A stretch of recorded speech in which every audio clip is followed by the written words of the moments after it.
네, 목요일에 만나는 노른자 정치, 정치권의 시그널을 한번 함께 감지를 해볼 텐데요. 오늘은 김성태 전 국회의원 그리고 새로운 노른자를 모셨습니다. 최재성 전 청와대 정무수석 두 분과 함께하겠습니다. 어서 오세요. 안녕하세요. 네, 안녕하세요. 예.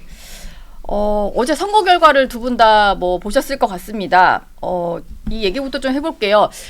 국민의힘에서는 사실 이길 거라고 크게 예상을 안 했던 것 같기는 합니다만 제가 봤을 때 17.15%포인트 차면 좀 생각보다 큰 패배 같은데요. 그렇습니다. 패배 이유 뭐라고 분석을 하고 계십니까? 아무래도 썩난 민심을 저희들이 제대로 읽지 못한 것이죠. 또 읽지 못했고 그동안 집권당이 국정 운영에 무한한 책임을 져야 되는 그런 면모를 그리고 역할을 제대로 하지 못한 네. 그런 부분에 대해서 비록 총선 6개월 앞두고 수도권의 유일한 재보궐선거였지만은 뭐 그 결과는 참담하고 또 아픕니다.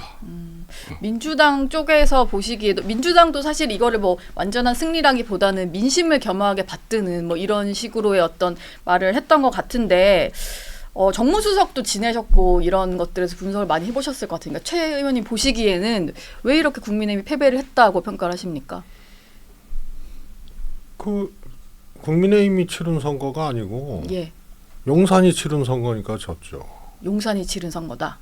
그렇습니다. 김태우 후보를 사면할 때부터 사면 자체가 이례적인 거였잖아요. 대법 판결 3개월 만에 사면을 했으니까 네. 그거는 대통령 사면권이 어떻게 보면 사법부를 그냥 무시해버린 거거든요. 그래서 문제가 있었는데 공천까지 했잖아요. 예. 그런데 국민의힘은 김태우 공천은 생각도 안 했었거든요. 그런데 결국은 김태우 공천한 거는 그럼 왜 했냐.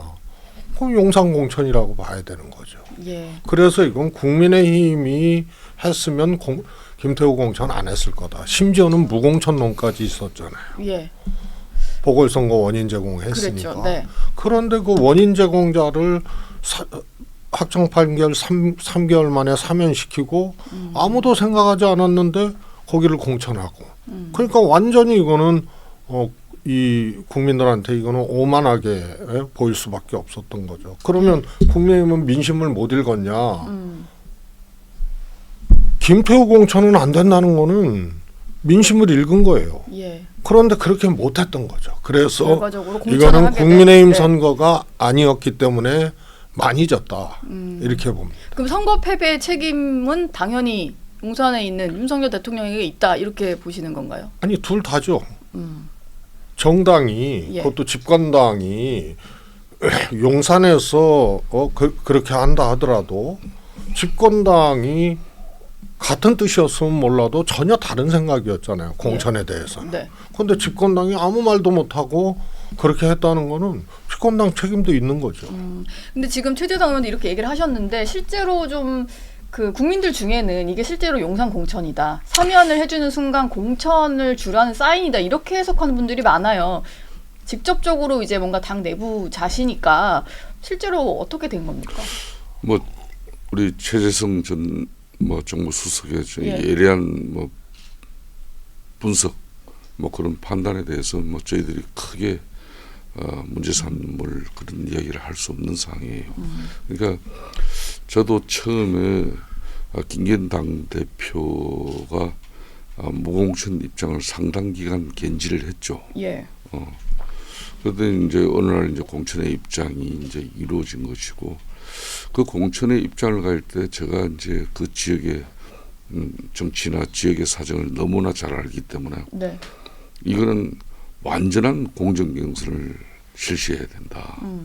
그렇게 해서 전략 공천, 쉽게 말하면 용산의 뜻에 의해서 이게 공천이 이루어지는 이런 우려를 네. 이거는 당연히 민주당 입장에서 그 정치적 공세를 늦출 이유가 없는 것이죠. 그렇기 때문에 저의 뜻을, 저의 이야기를 지도부에서도 바로 수용하고 그렇게 해서 완전한 공정 경선을 실시해서 이제 거기서 이제 김태우 후보가 우리 당 후보로 확정이 되게 됐죠. 그런데 사실 국민의힘 뭐 당원 당규를 보면 보궐선거에 규칙 사유가 있는 후보는 이제 공천하지 않는 뭐 그런 규정들이 사실 뭐 여야 모두에게 있다 보니 김태우 후보에게는 그러면은 그런 경선 참여 기회도 주지 말고 그냥 다른 후보들끼리 치르게 해서 이걸 전국 선거로 키우지 않았어야 되는 거 아니냐라는 얘기도 있거든요. 그렇습니다. 그런 판단을 하고 그런 또 의견을 내신 분들도 많죠. 예. 그렇지만은 또 공당이 특정인에 대해서 또 사면 복권까지 이루어진 마당인데 네.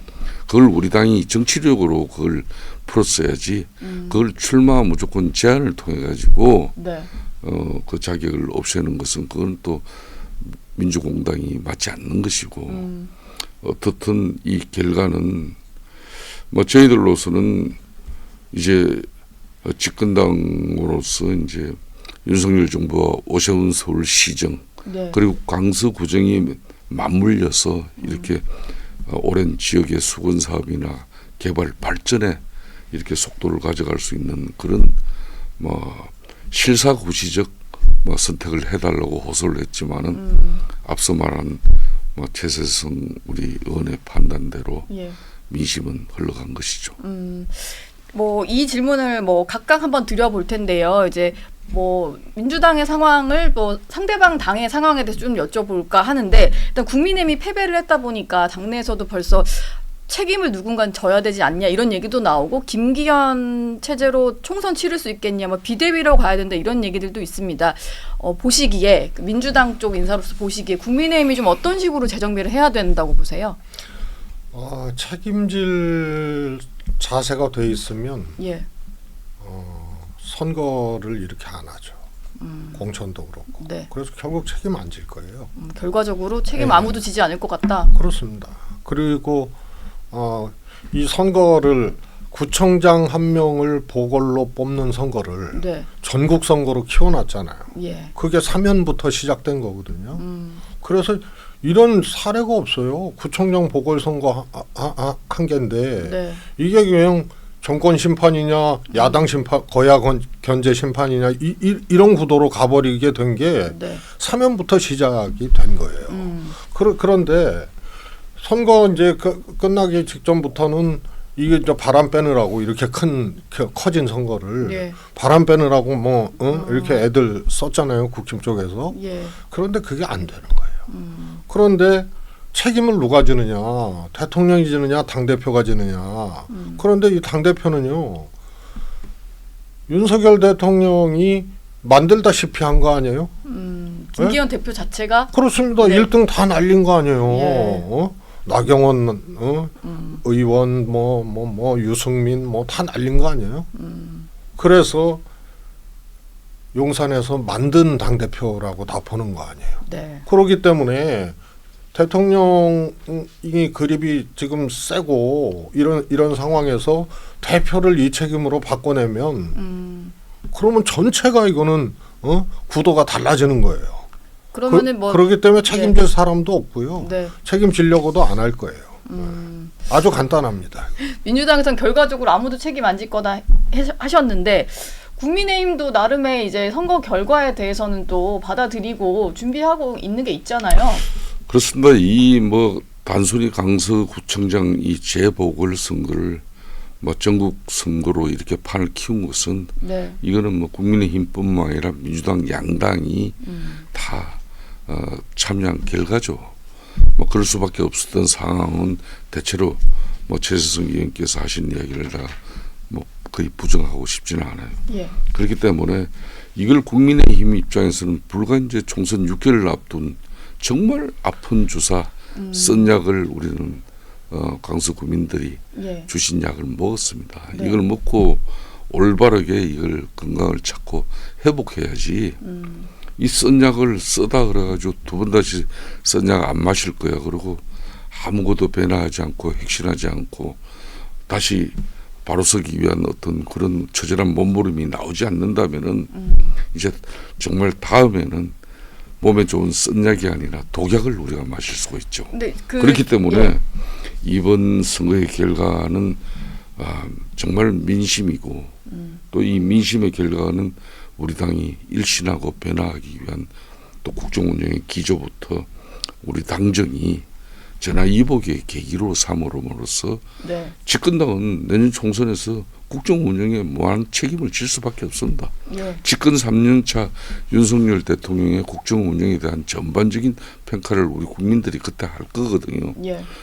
그러기 위해서는 우리가 집권당으로서 정책이나 또 역량, 능력 이런 부분을 모든 게 국민적 신뢰가 확보돼야만이 결국은 좋은 성적이 나올 수 있는 거거든요. 그런 측면에서 예, 그 점에서 제가 질문 하나 드리고 싶은데 집권 여당인데 사실 그동안의 어떤 집권 여당의 메시지 내용을 보면 예. 대통령도 이념 얘기를 조금 더 집중적으로 하면서 민생보다는 좀 이념이 강조된 부분이 있고 이번에 선거도 얘기를 들어보면 선거 운동에 조금 이제 참여를 했던 당내 인사들조차도 수도권 선거를 안 치러본 지도부인 게 너무 티가 많이 났다 이런 얘기를 해요. 그러니까 선거 전략이 일단 없었다는 거죠.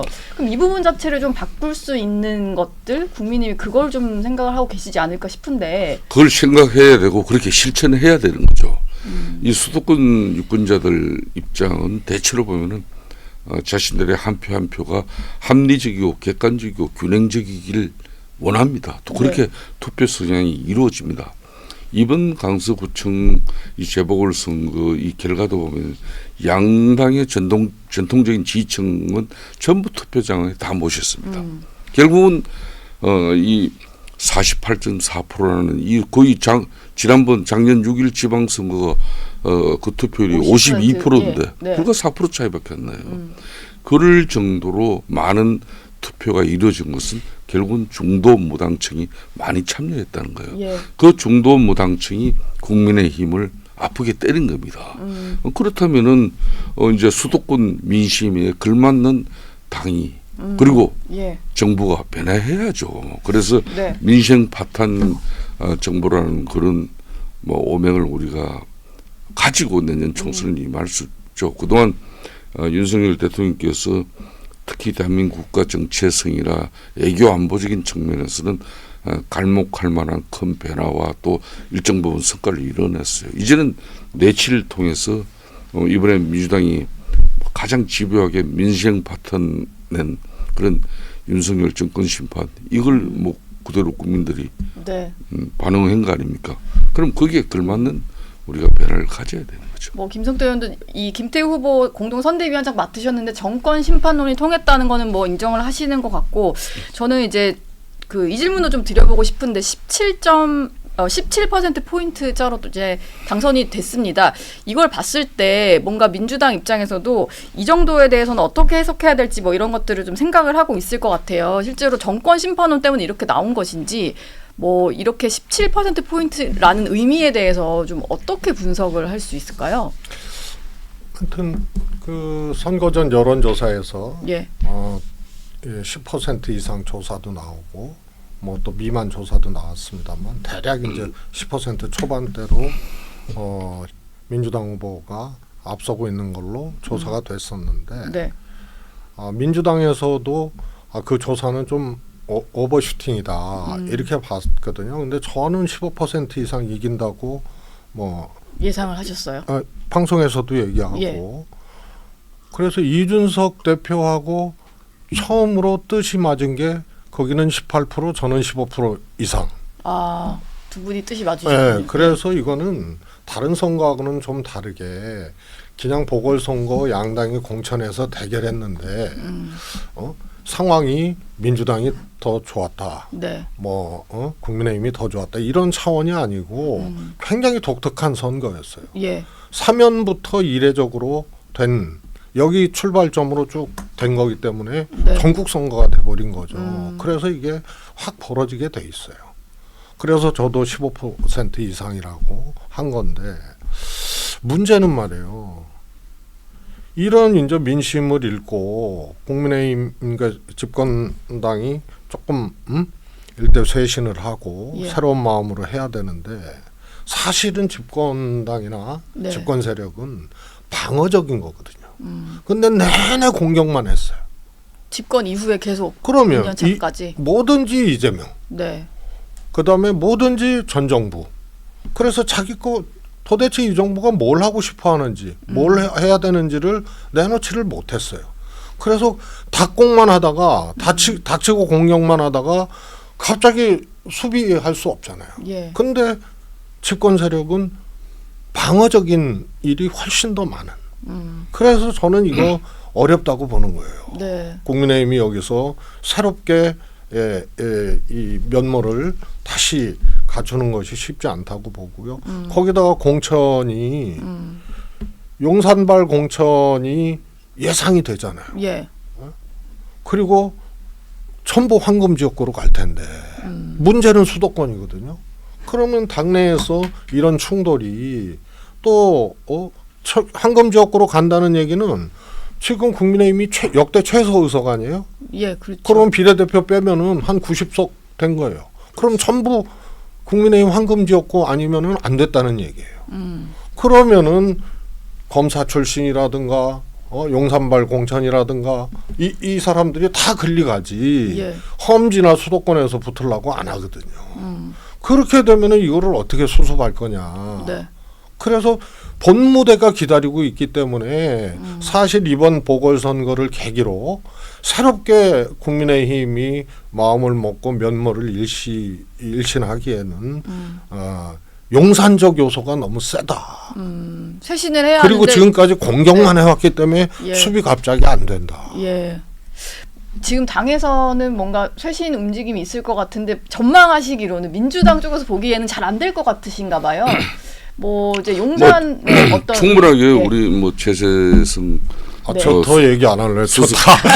김성태 의원님이 제 예. 말씀에 대해서 너무 아니 뭐 너무 뭐 저희 메모를 하시는 것 같았어요. 저희 예. 아픈 것을 뭐 정확하게 네. 짚어주시니까 제가 뭐 그런 걸 부정하고 아니다 이렇게 반박하고 싶지도 않습니다. 솔직하게 예. 이번 강서구청장 이 선거가 내년 총선 6개월 앞두고 바로 밑에가 되잖아요. 네. 근데 공교롭게 21대 총선 그러니까 서울이 국회의원 어석 선거구가 49개인데 네. 그때 8개밖에 되지는 않았어요. 8개. 지금은 9개지요. 예. 그때 투표율이 강서구 이 가벌병 3개 합산 투표율이 17.8%였거든요.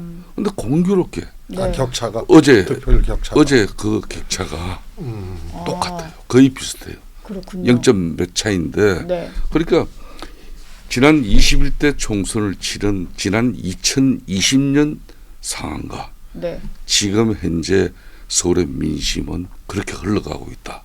이렇게 우리 당이 이걸 개모하게 있는 그대로 받아들여야 돼요. 예. 그럼 여기서부터 다시 출발을 해야 됩니다. 그렇게 해서 우리가 여소야대 정국이 돼 있는데 네. 그러면 서울의 49석에서 8석밖에 못 가져온 거는 완전 참패잖아요. 그죠? 그렇죠. 그러면 내년에 집권당 국정운영 3년 차에 이제 사실상 1년 2년 차도 제대로 이 168석의 거대 입법 권력 민주당에 막혀가지고 아무것도 하지 못했는데 네. 만 3년 차인 내년에도 가방 가까운 의석을 합과하지 못하면은 윤석열 정부의 국정운영 갈수록 더 힘들어집니다. 그렇기 때문에 이제는 사활을 걸어야 되는데 그 사활을 거는 방식은 뭐 국민들이나 또 민주당이 상상하지 못할 정도의 변화와 혁신, 예. 우리 자신들이 정말 가슴을 휘비파는 그 아픔과 고통 또 죽기를 각오하고 네. 변화 혁신해야만이 이번에 이렇게 쓴 약을 우리들에게 이렇게 보약으로 주신 국민들께 강서 국민들에게 전화위복과 반면교사의 어떤 그런 계기가 되는 것이죠.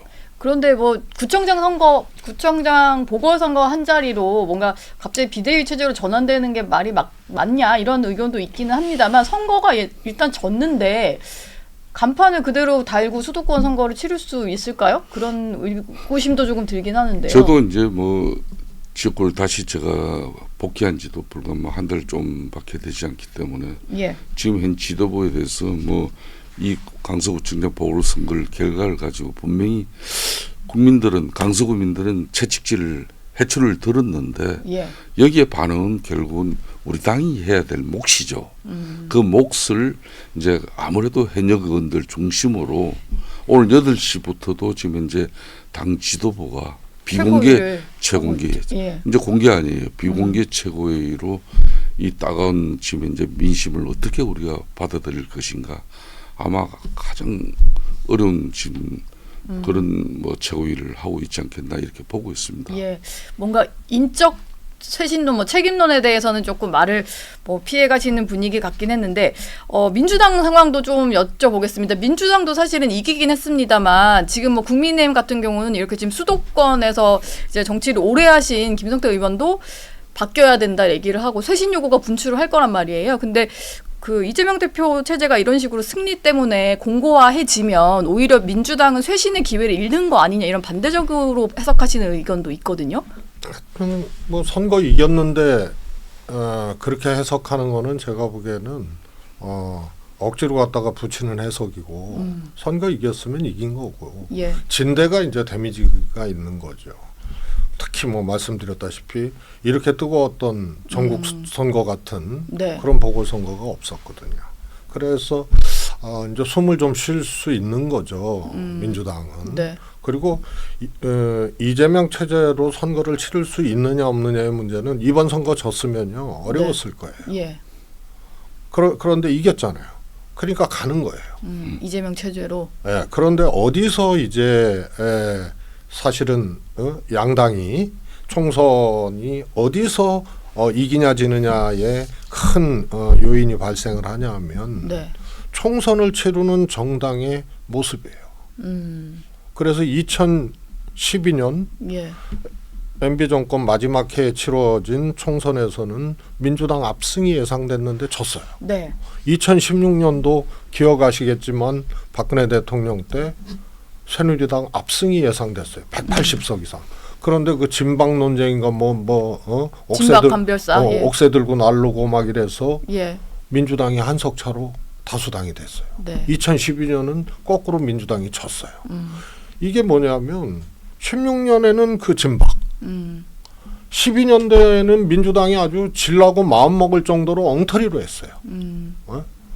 그때 한미 FTA 노무현 대통령 때 했는데 그거 폐기하자고 민주당이 막 하고 예. 당 대표가 미 대사 만나려고 갔다가 만나지도 못하고 네. 한미 FTA 폐기 때문에 예. 그다음에 사무총장 임종석 단독 공천했다가 그때 재판 중이었거든요. 나중에 무죄 받았지만 단독 공천했다가 난리가 나가지고 다시 또 철회하고 뭐 이런 일들이 연이어서 있어가지고요. 아 저기 다수당 못 주겠다. 네. 믿을 수 없구나. 예. 이렇게 돼서 예상 밖으로 진 거거든요. 그러면 이제 국민의힘도 용산 출장소가 아니고 정치 본점이 돼야 돼요. 예. 그래서 공천 과정이나 이런 것을 잘 관리하고 네. 민주당도 마찬가지로 강서구청장 선거에서 이겼다고 네. 그대로 갈 것이 아니고 이 총선을 치르는 모습, 이 공천 관리, 네. 그 다음에 비명계 문제 이런 문제를 어떻게 국민들이 보기에 그래도 고개를 끄덕이지는 못해도 파열음이 나거나 여기서 충격파가 오거나 이러지 않도록 어떻게 할 거냐. 요게 이제 남은 게임이에요. 예. 그런 점에서는 제가 보기에는 오히려 국민의힘이 관리를 잘할 수 있는 가능성들이 꽤 있다고 봐요. 민주당보다는. 예. 오히려 선거에서 이렇게 크게 졌기 때문에 그렇습니다. 예. 예, 그런데 그게 용산 출장소로 완전히 그렇게 되면 안 되고 네. 여기가 본점이 돼야 되고 그렇다고 집권 세력이 당하고 대통령실하고 완전히 따로 놀 수는 없는 거거든요. 네. 그러나 정치의 본점이 돼야지 용산 출장소가 되면 예. 관리가 안 될 것이다. 네. 저는 그렇게 보고 있어요. 본점이 돼야 된다 이런 얘기를 해주셨습니다. 그러니까 민주당이 이제 책임 있는 뭐 수권 야당으로서 168석의 거대 입법 권력을 가진 제1야당으로서 이재명 당대표가 윤석열 정부의 국정운영 기조나 국정운영을 제대로 견제하고 또 민생을 챙기는 그런 제1당으로서의 도리를 다하고 이번 강서구청장의 보궐선거의 승리를 그렇게 거머쥔 그거는 사실 아니에요. 이거는 전적으로 집권당인 우리 국민의힘이 예. 또 윤석열 정부가 네. 국민들의 기대에 걸맞는 그런 국정운영과 또 집권당의 면모를 갖추지 못한 거기에 대한 채찍질이고 해초리지. 네. 예. 이걸 민주당이 뭐 그동안 뭐 언제 뭐 제대로 된 민생을 돌봤습니까? 1년 지금 거의 6개월 동안 이재명 당대표의 사법 리스크를 극복하기 위한 그런 국회가 방탄국회로 가고 또 뭐 여러 가지 또 체포동의안 절차를 갖다 그 순연시켜 나가는 그런 국회 파행 예. 뭐 이런 전반적인 거 그리고 뭐 지금 현재 뭐 이균용 대법관 임명 동의안 부결이라든지 뭐 이런 여러 가지 정치적 행위를 통해서 민주당은 뭐 자신들이 하고 싶은 거 다 했어요. 그리고 뭐 법안도 독단과 전행으로 뭐 제1당으로서 무조건 예. 가결해가지고 뭐 워낙 넘기고 많으니까요. 예. 그럼에도 불구하고 우리가 이번 선거를 진 것은 그만큼 국민들의 마음은 집권당이 민주당 그렇다고 니네들이 똑같이 그렇게 하면 되느냐 이런 거예요. 집권당을 향한 뭐 국민들의 어떤 회초리가 더 매서웠다. 책임이 예. 집권당이 더 크다는 예. 거죠. 어쨌든 그러니까. 근데 이제 국민의힘에서 보시기에는 그 집권 여당과 이제 대통령실 국정 운영 기조를 좀 바꾸라는 채찍질이지 이게 반드시 뭐 이재명 대표가 승리한 건 아니다. 이렇게 뭐 보시고 있는 것 같습니다. 저희가 이슈 하나를 더 짚어봐야 돼서 짧게 이 네. 질문을 좀 드려볼까 하는데 어제 뭐 이런 보궐선거 이슈도 있었고요. 그런데 동시에 국회에서 이루어졌던 게 지난 대선 당시에 그 윤석열 대통령 관련된 허위 보도 의혹을 수사하는 검찰이 국회의원 회관을 좀 압수수색을 했었거든요. 얘기를 들어보니까 민주당 보좌관과 인터넷 매체 기자가 어떤 녹취 내용을 좀 조작을 해서 보도를 했다 이런 의혹인 것 같아요. 특히 그 인터넷 매체 기자에게 준 녹취록에 등장하는 사람이 최재경 전 검사장인 줄 알았는데 알고 보니까 김병욱 의원실의 최모 보좌관이었다 이런 논란입니다. 의원님 보시기에 이런 식으로 뭔가 민주당 관계자가 등장을 한 것은 배후에 민주당이 있다 이런 시작이라고 좀 볼 수 있을까요? 김병욱 의원이 누굽니까? 이재명 당대표의 핵심 측근 중에 한 사람이에요. 7인회 중에 한 그렇습니다. 명이시죠. 예. 이분을 성남시장까지 내보내려고 했던 사람 아닙니까? 그죠? 그럴 정도로 이재명 대표의 핵심 측근이에요. 네. 이 핵심 측근이 당시 최재경 검찰의 검사장인 것처럼 이렇게 가짜 뉴스를 만든 그 진은지가 김병욱 의원의 채모 보좌관으로 지금 검찰 수사는 보고 있는 거예요. 네. 그래서 어제 압수수색이 들어간 거지 않습니까? 이거야말로 지금 여러 형태로 가짜 뉴스라든지 또 이런 허위 그냥 선동을 위한 그런 거리를 가지고 뭐 지난번 대선을 갖다 뒤집어 보고자 했던 그런 수책에 대해서는 맹맹백백한 수사를 통해서 자꾸 이런 게 그냥 방치되면요. 네. 내년에 총선에도 또 이런 정치 공작 또 들어갑니다. 민주당은 이게 한 번, 두 번이 아니잖아요. 예. 2018년도 제가 원내대표 시절에도 그게 드루킹 특검으로서 네. 밝혀낸 사실이 바로 댓글 조작이에요. 이 댓글 드루킹 일당들과 민주당이 댓글 조작에 이렇게 가담해가지고 네. 국민 여론을 한마디로 도둑질한 사건입니다. 이건 민주주의를 후퇴시키는 엄청난 큰 사건이죠. 예. 그렇듯이 이 사건도 이 사건도 이거는 정말 손톱 끝만 취해도 이게 허텀없이 또 검찰 수사가 네. 이게 최재경 전 검사장의 쉽게 말하면 그 목소리까지도 최재경 검사장인 척 녹취를 했다는 그렇죠. 거죠. 예. 변조해가지고 네. 그렇게 해가지고 한 사람이 김병욱 의원의 채모 보좌관이라면은 이거는 어떤 경우든 민주당하고의 이거는 연루설을 네. 끊을 수가 없을 거예요. 아, 이것도 역시 예. 김병욱 의원실의 그 뭔가 그 보좌관의 문제다. 네. 그럼 그 보좌관과 김병욱 의원은 누굴 위해서 그런 무시무시한 짓을 했겠습니까? 짧게 민주당 쪽 의견도 좀 들어봐야 될 것 같습니다. 어제 벌어진 이 검찰의 압수수색 뭐 수사가 더 진행이 될 것 같은데 좀 어떻게 보셨습니까? 그야말로 압수수색이잖아요. 압수수색으로 유죄를 단정을 해버리면 네. 그거는 이재명 대표 같은 경우는 400번 가까이 압색을 당한 거 아니에요? 관련 인물까지. 예. 그러면 400번 구속됐어야 된다는 얘기인데 그렇지 않아요. 그래서 이거는 실제로 그랬을 수도 있고 안 그랬을 수도 있고 혐의를 두고 압색을 한 거기 때문에 그래요. 네. 여기서 단정 지을 수 없다. 예. 다만 실제로 그렇게 대화 조작까지 하면서 허위 보도를 과정을 공모를 하고 그렇게 했다 그러면은 이거는 용서할 수 없는 거죠. 그런데 이것이 상식적으로 김병욱 의원, 뭐 우리도 국회의원 했습니다만, 네. 대선 아니라 할아버지라도 조작까지 뭐 보좌관한테 지시하고 뭐 이러지는 않지 않습니까? 네. 그래서 이거는 사실이라면은 이것은 정말로 말도 안 되는 짓을 했기 때문에 예. 응당한 처벌을 받아야 되는 거고요. 다만 이것을 정치적으로 또 뭐 대선 후보의 측근이었고 한 김병욱 의원의 보좌관이기 때문에 이거는 이 엄청난 공작이 이루어졌다 이런 것은 우리 정치적 상례로 봤을 때 예. 그것은 이제 억측이고 지금 단계에서는 그야말로 혐의를 두고 압색을 한 단계이기 때문에 네. 단정할 수는 없다. 그러니까 저 이야기도 그런 겁니다. 예. 검찰이 그런 혐의를 가지고 지금 압수수색을 통해서 이 실체적 범죄 사실을 밝혀내고자 하는 것이거든요. 만일 그게 사실이라면은 불과 대선을 얼마 남지 않은 그런 시점에서 가짜 뉴스를 만들어내서 대선에 막판 그런 이재명 후보의 승리를 영향을 위해서 주려고 했다면 결정적인 네. 영향을 줄 수 있는 그런 사건이기 때문에 네. 이 부분은 명명백백하게 검찰 수사를 통해서 밝혀져야 한다는 네. 게 제 입장입니다. 예, 두 분 모두 검찰 수사로 밝혀져야 될 부분이다. 여기엔 동의를 하시는 것 같습니다. 두 분 말씀은 여기까지 듣도록 하겠습니다. 고맙습니다. 감사합니다.